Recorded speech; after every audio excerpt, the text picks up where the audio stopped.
E trazemos agora um assunto que tem sido constante aqui no canal do Boi durante a nossa programação, a alta da arroba do boi gordo.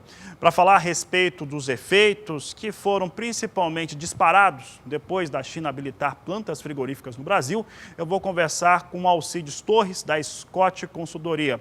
Alcides, um prazer falar contigo aqui no canal do Boi. E nós temos visto os valores dispararem, uma alta bastante relevante.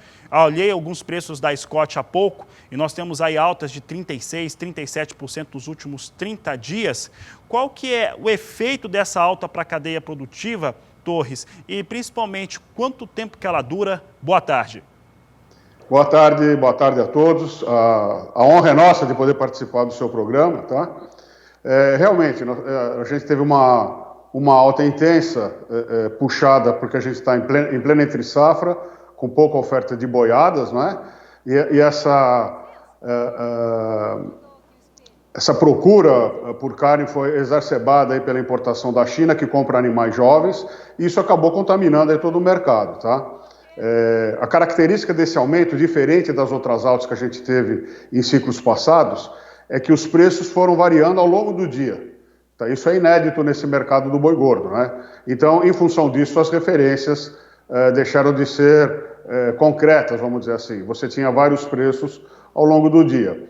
E a pergunta sua, quanto vai durar? Essa é uma pergunta difícil de responder, tá? Mas nós acreditamos que, normalmente, em janeiro, a gente tem a ressaca da carne, não é? Com férias escolares, cai a queda do consumo, já começa a safra do boi. Então, a gente espera que no próximo bimestre, janeiro, fevereiro de 2020, a gente assista a uma acomodação do mercado. Mas isso é apenas uma especulação, né? O mercado é vivido dia a dia. Alcides, a China, ao habilitar frigoríficos médios e alguns pequenos, ela trouxe essa concorrência, está tendo uma concorrência mesmo de preço na indústria. E como que estão as escalas dos frigoríficos nos estados brasileiros? Olha, na verdade, foi isso que aconteceu. Houve uma habilitação de frigoríficos de pequeno porte, não é? Com isso, a margem desses frigoríficos são margens pequenas, são margens estreitas. Houve um aumento de margem e isso possibilitou que se ofertasse mais pela arroba do boi gordo, tá? Agora, quando é que entra em equilíbrio isso? Quando você aperta muito a margem, aí você não vale mais a pena comprar, tá? Frigoríficos que atendem somente o mercado interno, frigoríficos de pequeno porte, já estão aí com certa dificuldade de repassar, de comprar boi e vender carne nesses níveis, tá? E sim, a resposta é positiva. Esse incremento de habilitações ajudou na elevação das cotações, mas não só no Brasil, viu? Isso aconteceu também no Uruguai, no Paraguai, está acontecendo no mundo inteiro onde a China está comprando. Não é um benefício exclusivamente brasileiro.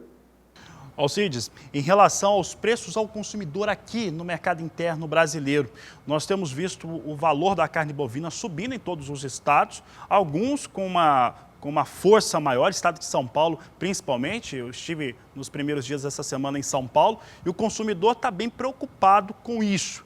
E nessa esteira dessa informação de carne mais alta, a ministra da Agricultura, Tereza Cristina Correia da Costa, chegou a falar em o Brasil importar carne bovina. Você acredita que isso pode trazer algum impacto sobre o que está acontecendo em relação aos valores que estão sendo praticados, essa oferta e demanda de boi no Brasil? Olha, é uma boa pergunta. Na verdade, a rede varejista, ela absorveu boa parte desse aumento da carne que aconteceu no mercado atacadista, tá? O aumento não foi 100% repassado ainda para o consumidor. E nós acreditamos que isso não deva acontecer nesse final de novembro e nem no mês de dezembro, por causa da época de festas, os supermercados querem atrair pessoas lá para dentro e os consumidores, de maneira geral, eles sabem quanto custa o preço da carne, né? Então, se a carne sobe muito para o consumidor, ele considera aquele ponto de venda um ponto de venda careiro e procura outro. Então, como todo mundo pensa mais ou menos da mesma forma, então esse repasse, porque a margem do varejo permitia isso, boa parte desse aumento foi contido. Com relação É por isso que eu acho que a ressaca vai vir em janeiro, porque aí cai o consumo de carne naturalmente e não tem por que represar esse repasse. Tá? Com relação ao pronunciamento da ministra, provavelmente ela respondeu ao repórter dizendo assim, bom, se faltar carne a gente importa. Por quê? Quais são as outras alternativas? As outras alternativas seria impedir a exportação e a outra alternativa seria tabelar carne. Tá? Então, a hora que ela dá uma resposta boa, né, uma resposta nesse sentido, ela está dizendo que vai deixar o mercado rodar com tranquilidade. Tá?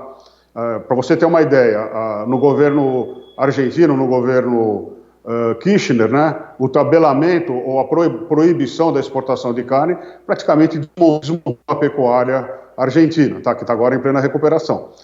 E além do mais, a gente já importa carne. Nós estamos importando, por exemplo, colchão mole, colchão duro, patinho, não é? Porque existe possibilidade de ganho nessa importação, mas a quantidade é muito pequena, sabe? Então, eu acredito que, com relação do ponto de vista do pecuarista, afeta muito pouco ou afeta zero, e do ponto de vista do consumidor, essa carne que está entrando, ela vai entrar nos mesmos níveis vigentes, tá?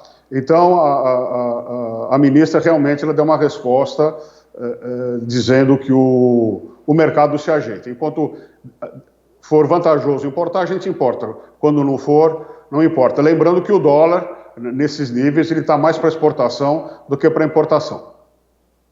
Tá certo, Alcides. Alcides, mudando agora um pouco de assunto, quero falar de um grande evento.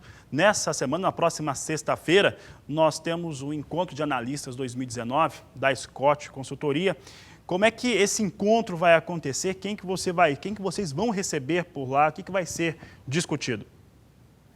Olha, todo final de ano, né, todo mês de novembro, dezembro, a gente faz esse encontro. A gente traz especialistas da área de economia e estratégia e trazemos, é claro, o pessoal de mercado, né? Então, para que a gente faz essa reunião? Para que os pecuaristas, os agentes do setor, todo o elo da cadeia, tenham uma noção do que o mercado está pensando com relação ao que acontecerá em 2020 e o pecuarista também o que deve acontecer com o mercado do boi gordo, com o mercado de reposição, com os insumos, etc. É uma reunião de meio período, extremamente intensa. Nós estamos com as melhores pessoas do mercado e as pessoas lá saem com uma boa ideia do que fazer de maneira tática e estratégica para os seus negócios com relação a capital, boi, insumo, gestão da propriedade de maneira geral. Participar dá tempo ainda? Oi? Dá tempo? Não. Olha, as vagas esgotadas. É claro que nós estamos contando com vocês do canal do Boi para assistirem e transmitirem aquilo, mas em função desse mercado agitadíssimo, a gente há 10 dias nós já estamos com as vagas lotadas. Tá certo, Alcides Torres, obrigado pela participação aqui conosco no canal do Boi. Muito obrigado e até a próxima. Bons negócios para todos. Bons negócios, sem dúvidas. Eu conversei agora com o Alcides Torres, da Scott Consultoria, falando sobre o mercado no boi gordo e falando também sobre esse importante encontro na próxima sexta-feira.